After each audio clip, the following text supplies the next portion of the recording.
Y retomamos a esta hora uno de los que sin duda ha sido uno de los temas de los que más se ha hablado durante el día, no es para menos, el primer discurso del Estado de la Unión del presidente Donald Trump. Nuestro analista ya con nosotros aquí en el set, vamos a saludarlo, Miguel Benito, analista internacional y profesor universitario. Miguel, gracias por estar nuevamente aquí. Un placer. Bueno, mire, un discurso del Estado de la Unión que tengo entendido fue el segundo más largo de la historia. Creo que quedó en evidencia lo polarizada que está la política en este país. Los republicanos aplaudiendo mucho, los demócratas en silencio. Pero en términos generales, empecemos por allí, después nos vamos a lo particular. ¿Les sorprendió algo de este discurso del Estado de la Unión o era lo que uno podría esperar de un líder y de un personaje como Donald Trump? Me sorprendió lo largo. Sí, fue muy largo. Eso para empezar. Inusualmente largo. Me sorprendió la cantidad de invitados especiales. Hubo muchos. Y eso se ha interpretado como una forma en la cual Donald Trump, de algún modo, intentaba salir de su propia persona, esa idea de yo hago cosas, sino de yo trabajo con gente, ya hay americanos que hacen fuerte este país, ¿no? Esa sería un poco la cuestión. Por lo demás, es un discurso que responde a lo que es más o menos la norma. Muchas se marcan prioridades, es poco específico, y había una duda, era si iba a ser muy conciliador o poco conciliador. Se tenía que mover en medio. Necesita ser conciliador porque necesita acordar cosas con los demócratas en las cámaras y con los propios republicanos, cosa que nunca es fácil para Donald Trump. Y por otro lado, estamos en un año de elecciones. A final de año, en noviembre, hay unas elecciones en las cuales se renueva la Cámara de Representantes completa y un tercio del Senado y más de casi 40 gobiernos territoriales. Cuando usted habla de ser conciliador, se refiere a esa frase que es la que más han replicado los titulares de prensa de ese llamado al optimismo que hizo Donald Trump. Eso sobre todo es un cambio. Donald Trump se había caracterizado, y su discurso del año pasado se había caracterizado por ser muy pesimista.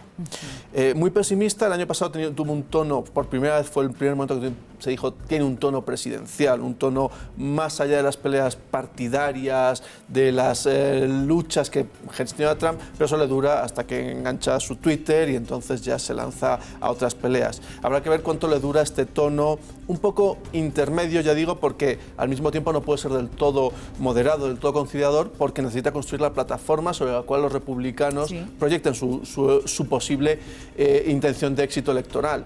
Y por eso también vimos a los republicanos teatralizando mucho ese apoyo, esa unidad, y a los demócratas mostrando claramente su oposición. ¿En qué temas acertó Miguel de cara a lo que los estadounidenses podrían considerar que son logros? Quizás lo económico, cuando habló del tema del empleo. Fundamentalmente es lo económico, es lo que más puede presentar. Lo económico en términos de empleo, del crecimiento del empleo, de la situación de la bolsa, aunque ayer precisamente había tenido una caída, pero bueno, en general durante el periodo de Donald Trump ha ido subiendo, y sobre todo también la reforma de impuestos. Esas son como las partes más positivas que podría presentar Trump de acuerdo a su agenda.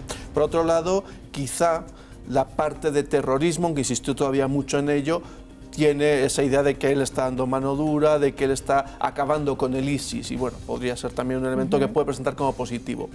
Todos los demás son mucho más ambiguos y evidentemente mucho más difíciles, por ejemplo, el tema de inmigración. Hacia allá quería ir, el tema de la inmigración ilegal, que es sin duda un tema absolutamente sensible. Dicen muchos que cambió el tono, que lo moderó, pero si uno lo analiza, en el fondo es lo mismo. O sea, sí, es esa misma política que ha tenido desde la campaña, donde sigue presentando el tema de la inmigración como algo prioritario para su gobierno.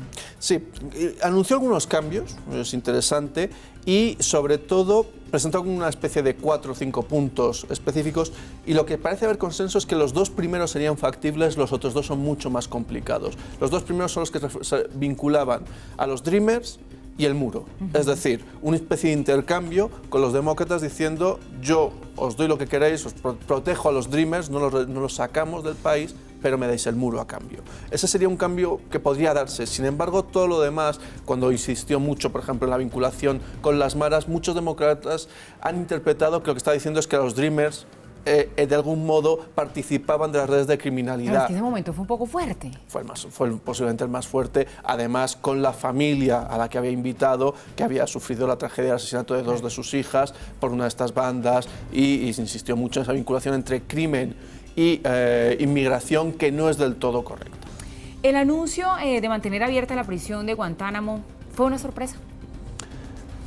Fue una sorpresa porque es algo que no se venía hablando, pero no es una sorpresa por el estilo del presidente y lo que quiere hacer el presidente Trump. Por tanto, en ese sentido, digo, fue una sorpresa porque recuperó Guantánamo cuando realmente había desaparecido casi de la agenda hace 5 años, cuando Obama se encalla en que no puede cerrarlo, los republicanos le bloquean cualquier intento de cerrarlo, le generan un montón de problemas, además de otros problemas técnicos y legales sobre cómo tratar a los prisioneros, y parecía un tema, pues sí, Guantánamo estaba allí, perdido en el limbo político.